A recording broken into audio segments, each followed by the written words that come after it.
नमस्कार, जय शिवाजी, जय महाराष्ट्र. मी राज ठाकरे साहेबांचं भाषण ऐकलं.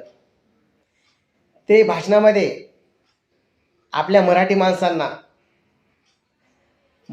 आवाहन करतात की आपल्या मुंबईसाठी, आपल्या शहरासाठी जागे व्हा.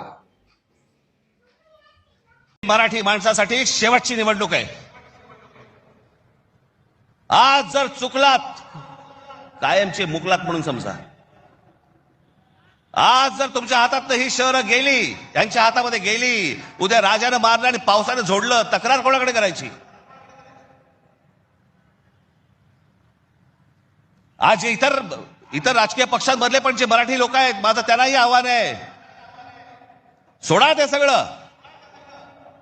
या मराठी माणसासाठी एक व्हा, या मुंबईसाठी एक व्हा, या महाराष्ट्रासाठी एक व्हा.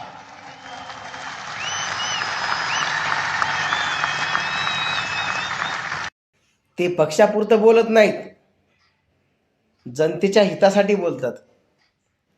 मला वाटते त्यांना एकदा मुख्यमंत्री पदाची संधी द्यायला पाहिजे.